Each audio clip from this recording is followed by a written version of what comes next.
Dun dun dun dun dun dun dun dun dun dun dun dun dun dun dun dun dun. Okay, you've heard it. Never mind. Probably have to copyright infringements, right? Yeah. Okay. Anyway, just did a shark demo going with my sea creatures. Hope you enjoyed it. Silver fumed it too, so that was fun. Uh, have a good day. Click like, click subscribe, and as always, enjoy your day. Okay, revamping my torch a little bit. Wanted to show you. Somebody asked about the angle of my torch, and as you can see, it's close to a 45 to maybe 50, 55 degree angle upwards, and it looks like it's pointed straight up, but it's not. It's pointed forward. And another thing I wanted to explain about was in my lap, I have a pillow. And then I put my elbows on the pillow, like so. And then this is where my hands are, in the comfort zone of the torch flame. So that sort of steadies my hands so I'm not, holding up my arms and elbows. That's not a bad thing. And to each their own, and 20,000 ways to skin a cat, you only need one at a time. But for me, take as much stress out of the body and you can put more energy into your work. And again, that's about where the sweet spot is. Now I'm going to cut and go to the angle above my torch. Hello, hello, am I on? Oh yes, I'm on. Hey, hello. Okay, if you've noticed, there's something a little different on my torch. I was on in Torch Talk Hangouts last night, or yesterday, I guess you could say, and a guy suggested maybe putting my L marver just below my torch instead of above it. So I've got it sort of rigged at the moment so that it's now not above me, but below it, so I might be able to use it a little easier. Um, it seems to be a little bit more convenient for me, and plus I can see my torch. That was one of the things that I did have problems with before, was working with the torch like it was. I could see the flame, but for some dumb reason I couldn't see the heat sink and all that, and it threw me off, I think, in some respects. Anyway, to get to the thought at hand, let's do, let's see. Dun dun dun dun dun dun dun dun dun dun dun dun dun dun dun dun. Does that give you a hint? Okay. And I've got I'm going to try to do several of them in the next little while. That noise, that beeping noise you just heard is my second oxygen concentrator kicking in. Okay. And I think I'm going to fume it too. I think you guys like that idea of fuming. We'll see what we can do with it. Kick it into gear. Ow! Well, what do you know? Sliced myself on a very thin burr that was just sticking out. Who knew, right? Today has been a day of getting cut.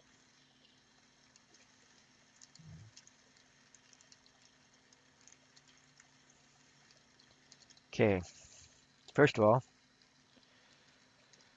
with a shark, I tend to let it roll. And this is what I mean by let it roll. I'll let that sort of roll over at least one more little lump over. Besides, you can see the torch so much. Well, you could see the flame before, but with this, you can see the torch. I have not been doing too many videos. I've been doing the videos, but I have not been editing them and putting them out on the net as of late.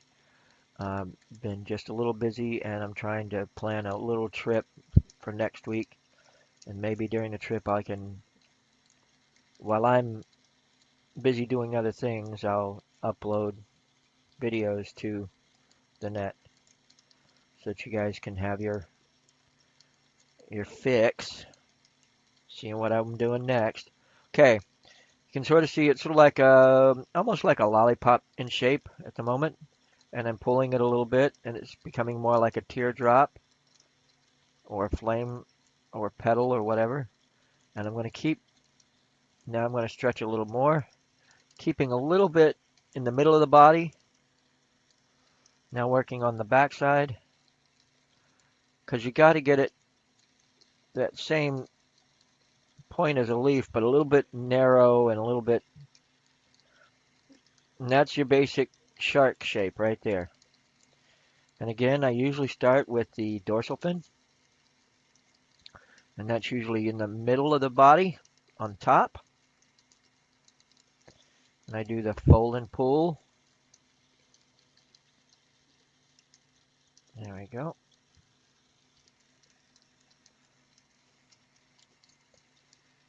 I live near the beach. I'm about 15 to 20 minutes from Atlantic Beach in North Carolina. And I'm excited to. I do a lot of sea animals, seahorses, done a stingray or two, not too many. Actually, let's put that backwards instead of forwards. There we go. That's one front fin. Let's get the other one going. And it's basically the fold and pull. And I put them a little bit ahead of the dorsal fins on the bottom. In other words, they're not just below the dorsal fins, but they're a little ahead of the dorsal fins. Now, so far so good with me.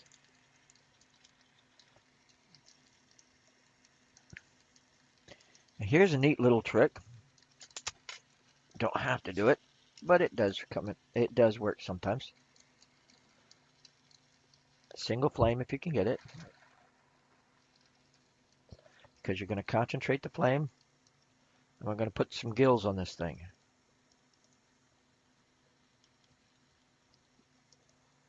And just by heating it up and pressing it in a couple of times,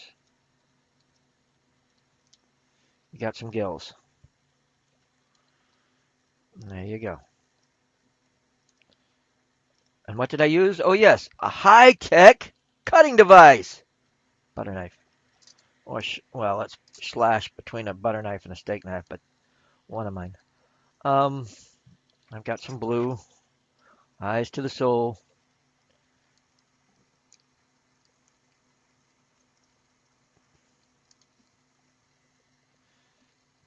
Again, it's fun to be able to get it so that they're across from each other, not cross-eyed, not up, not down. That one's a little ahead of the other one. And come on. Sometimes all you got to do is nib one of them back a little bit and nub the other one a little forward, and they look pretty much okay. Okay? Okay. Now, unlike a dolphin, sharks have another set of fins behind the dorsal fin, and they are a complete set, like another little dorsal and another little thing below that. Okay? And then after that, of course, you've got the final tail, but we'll get there too. Single flame works really good at this point because you're going to be making something a little smaller.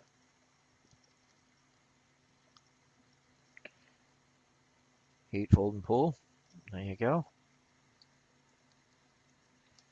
Make sure you're welding it in or sealing it in there really well, not just sticking a piece of glass to another piece of glass. You want it to last. You want it to be a piece of art, not a piece of whatever you want to call it. You'll notice that I don't use too many swear words. It's a it's one of those things that I've learned to do a long time ago. I figured there's more intelligent ways to insult somebody than call them a four-letter word. And it's been a challenge. I may say, oh shoot, no fart, but that's about as dirty as my mind usually gets. Okay, we're getting there. All we got to do now is the tail, and I will do a little bit something else extra with it. I'm going to leave it with the single flame so that you guys that only have a single flame can see some results to know that that's where I started. I literally, a Victor welding torch was one of the first torches. Well, my first torch. I'll show you in just a second. Uh, it was big. It was mean. I didn't know what I was doing. I had no clue, but I got better. My second torch was a Victor, and I kept that for a good 4 or 5 years, maybe even 6. Got some good results out of that. And then I went to a national, and I also worked for a while at a scientific glass blowing place and had access to a Carlisle torch like this one. So that was fun. Okay, I'm sitting here talking instead of concentrating. But anyway, Carlisle torches are fun. There's so many different torches out there, and you got to find one that you're happy with. Okay? And you can get um, opinions of others. I wish there was a way that you could take, just like you do for cars, take a test drive on one of them and find out what type of torch that you could feel comfortable with. Um, in some respects, I almost think, well, my own opinion, when you first start glass, you might want to, okay, I'm going to do a double flame, bring out the other ring for a second because I'm going to do, now this is where it gets a little bit comma-maculated. You can leave it just like it is and it's a nice shark. But what I usually do and most sharks don't tend to go straight in the water. They're sort of zigzagging and their tail fins are going one direction. Their body is sort of warping around. So that's what I do with my sharks. Heat up the body gently and there you go. Just put a little bit of a tweak to it.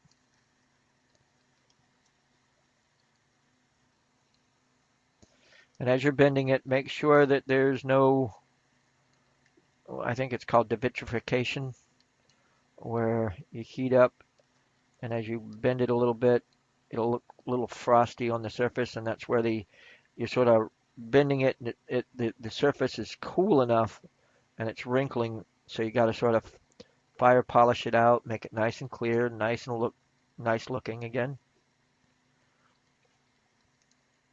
Any questions so far? Anyone? Anyone? I feel like Ferris Bueller's teacher sometimes in here, but that's okay. I know that people are watching, which is cool. Now, here comes the fun part. Again, with my concentrators, I just turned one of them off. I have not really gotten the silver fuming down like I should. So let's see if we can get this right.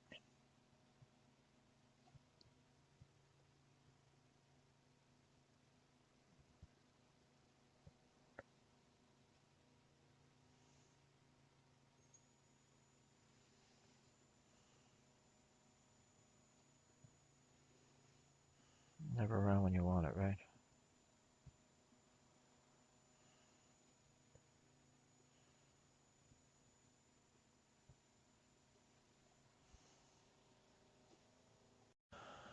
Okay, we there again? Okay.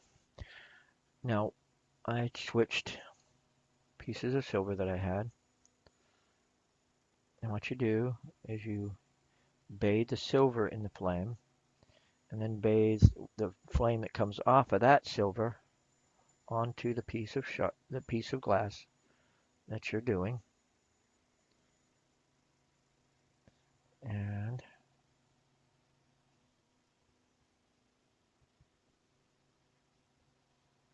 it is coming out okay.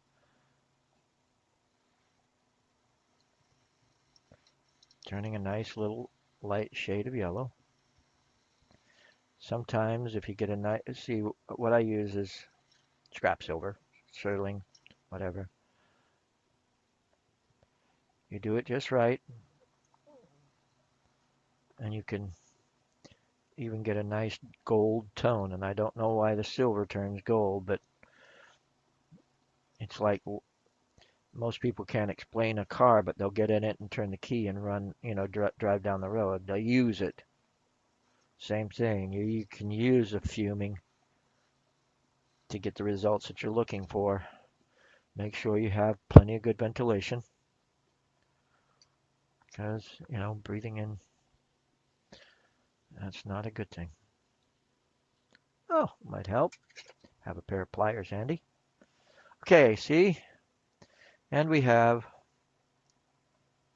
come on, get off, get off. There we go. Dun, dun, dun, dun, dun, dun, dun, dun. Thank you for watching. Enjoy your day. Okay, and you have one silver field.